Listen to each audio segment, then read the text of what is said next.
계속 영상을 말씀드리겠습니다. 이제 5번째 영상이네요. 자, 비율 척도입니다.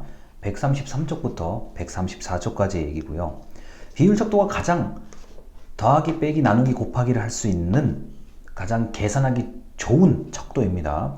등간 척도에서 절대적인 0을 갖는 숫자를 얘기를 하죠. 자, 예를 들어 이런 게 있어요. 절대 0이 있기 때문에 계산이 굉장히 손쉬워요. 이런 겁니다. 자, 당신은 지난달에 2020년 5월 달에 당신은 얼마를 버셨습니까? 소득을 얘기하는 겁니다. 그런데 너무 안타깝게도 0원이라고 하실 분들이 굉장히 많을 거예요. 절대 0이잖아요. 나 한 푼도 못 벌었다. 계산이 가능해요. 아니, 그 반대의 예도 있지만 제가 지금 이런 예를 드는 거예요. 그 다음 무게 0kg. 길이도 뭐 0cm부터 뭐 1cm, 10cm 뭐 이런 거 다 잴 수 있잖아요. 절대 0이 있다는 거를 얘기합니다. 그리고 우리가 이제 이런 게 있어요. 절대 0의 개념이 우리 이제 사회과학 연구 쪽으로 오다 보면은 지금 방금 말씀드린 소득, 그리고 뭐 자녀 수, 뭐 법률론, 그리고 사실론이더라도 자녀의 수는 0명일 수 있잖아요. 이런 것들은 비율 척도의 개념으로 갈 수도 있습니다. 그리고 비율 척도는 기본적으로 퍼센트 계산이 가능해요. 뭐 누적 퍼센트 뭐 이런 거 있잖아요. 뭐 이렇게 우리가 성적 뭐 분포 같은 거 보면은 뭐 A 학점 30%, 뭐 B 학점 40% 이런 식으로 이게 이 누적 퍼센트가 적용이 되는 경우들도 있어요. 그래서 이러한 비율 척도가 가장 계산하기 좋은, 응용하기 좋은 그런 척도라고 말할 수 있겠습니다. 그래서 우리가 이제 비율 척도만 설문지에 이제 있는 것도 아니고, 뭐 등간 척도만 있는 것도 아니고요. 뭐 명목 척도나 서열 척도만 있는 것도 아니에요. 이게 다 섞여 있는데, 이제 여기서 제가 이 교과서에서 안 나오는 얘기를 좀 드리려고 해요. 저는 조금 더 구체적인 걸 좋아하는 성격이다 보니까 설문지에 어떤 문항을 넣느냐면요. 물론 제가 실수한 거예요. 귀하는 지난달에 또는 귀하는 평균 월 소득이 얼마입니까? 라고 해서 저는 그냥 빈 괄호로 쳤어요. 이게 뭐예요? 직접 쓰라는 거예요. 그래서 월 평균 200만원, 월 평균 300만원, 숫자로 200, 300 쓰라고 제가 설문을 한 적이 있습니다. 근데 많이 안 써요.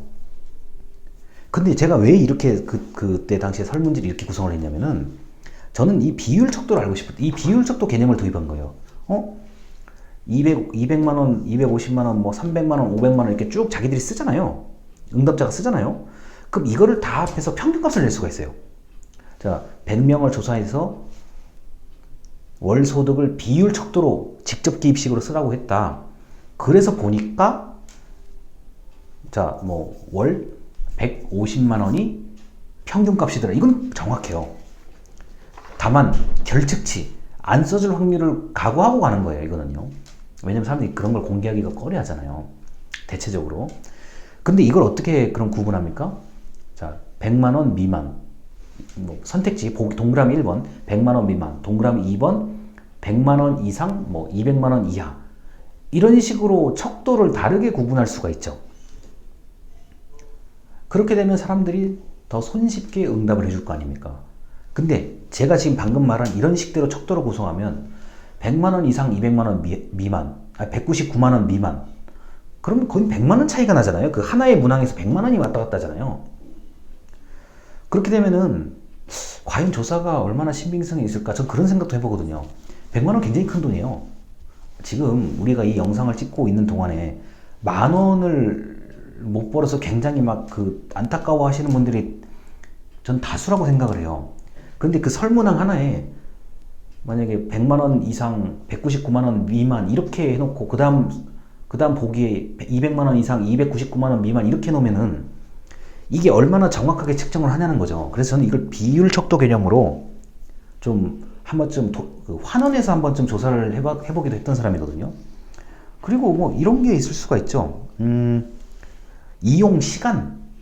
자, 서비스 만족도를 조사하기 굉장히 중요해요. 서비스 만족도 조사에서는 귀하는 한 달에, 귀하는 일주일에 몇 시간을 이용하십니까? 자, 제가 헬스클럽을 지금 다니고 있어요. 오래 다녔는데 만족도 조사할 때 이렇게 얘기를 하죠. 귀하는 일주일에 몇 번 오십니까? 0회, 0번, 1번, 2번, 3번 이렇게. 그 다음에 7번이 최고일 거예요. 일주일 다 나오시는 분 있거든요. 저희 동네 아저씨 같은 경우는. 근데 이렇게 조사를 하는 것도 좋지만 저라면 어떻게 해요? 몇 번 오십니까? 문항 한번 조사하고 그 다음 문항 어떻게 해요? 한 번 오셨을 때 몇 시간 운동하십니까? 그러니까 저 같은 경우는 1시간이요. 그냥 1로 쓸 것 같아요. 근데 어떤 분들은 1.5로 쓸 것 같고 어떤 분들은 뭐 2로 쓸 거. 이렇게 이 비율적도는 좀 이게 응답자는 굉장히 귀찮아요. 자기 기입식으로 많이 만들수록 이게 비율적도 나올 확률이 높아요. 그 다음에 이건 진짜 이상한 얘기인데 이런 거예요. 귀하는 학교 폭력을 당한 적이 있으십니까? 이거는 명목척도 자체에서 명목척도 수준에서 중요한 거예요. 당한 적 있다라고 하면 이거 벌써 문제잖아요. 자, 잘 생각해 보세요. 명목척도는 크게 중요하지 않을 수 있다고 얘기를 하는데 제 입장에서 내용에 따라 달라요. 자, 노인입니다. 어르신께서는 최근 한 달 내에 학대를 당한 적이 있습니까? 있다고 하는 것 자체가 문제잖아요. 이건 횟수를 따지기, 그건 둘째 문제고, 있다라고 하면 벌써 심각한 거예요. 이게 내용에 따라서 비율적도로 조사하는 게 오히려 이제 더 정확한 거. 예를 들어, 이런 거죠. 어르신은 한 달에 학대 또는 폭행을 당한 적이 있으십니까? 근데 만약에 자기 기입식에 이렇게 3회, 5회, 이러면 큰일 나는 거죠. 당장 그 어르신을 보호해야 되는 거죠. 이게 그래서 비율적도로 이제 좀 조사를 한다고 하면은 사실 굉장히 구체적인 값이 나올 수는 있어요. 계산하기 좋고. 다만, 솔직하게 응답을 안 하면 답이 없는 거죠. 그리고 절대로 명목척도가 그렇게 단순하게 범주만을 구분한다? 그거는 아니에요. 그럴 수도 있지만, 제가 지금 예를 들은 것처럼, 있다 없다 자체가 중요한 것도 있어요. 예를 들어서 당신은 이걸 들어본 적 있으십니까? 없다. 들어본 적 없음. 그러면 그 뒤에 있는 각종 등간척도 이런 거면 다 이게 의미가 없어질 수도 있어요. 그 다음에 비율척도를 한다고 해서 너무 좀 기억하기 어려워. 당신은 이 광고를 일주일에 몇 번이나 봤습니까? 그 광고를 세면서 보는 사람 몇 명 있어요. 아무리 유명한 광고라도 당신은 이 광고, 지금 누가 출연하는 이 제품의 광고를 일주일에 몇 번 보셨습니까? 이렇게는 묻진 않는다고요. 그렇게 묻는 게 이상한 거죠. 그 광고를 어떻게 다 세면서 봐요. 하여튼 이런 것까지가, 이게 척도는 우리가 기존에 만들어낸 걸 굉장히 열심히 봐야 되는 게 맞는 거예요. 맞는 거고, 꼼꼼하게 고민하면 할수록, 그리고 조언을 구하면 구할수록 굉장히 질적으로 우수해져요. 이거는 우리 석박사 학위 논문을 쓰시는 분들도 마찬가지고 기존의 훌륭한 연구자들도 이런 문제에 대해서는 좀 많이 이제 참고를 해야 될 것들이 많아요. 뭐는 물어봐야 돼요, 진짜로요. 만약에 정말 비밀스럽고 내가 이거 정말 누구한테 말하기 싫어 이런 게 아니라 그러면은 이거는 물어봐야 돼요. 이건 사실 돈을 주고도 물어봐야 되는 경우들이 의외로 많습니다. 한번 잘못돼 버리면 그 시간과 돈과 노력을 어떻게 보상을 받을 수가 없단 말이에요. 자, 그래서 비율척도까지 제가 이제 비율척도를 계산할 때 조금 특수한 사례까지 말씀을 드렸습니다. 자, 일단 여기까지고 이제 마지막 영상으로 가겠습니다. 감사합니다.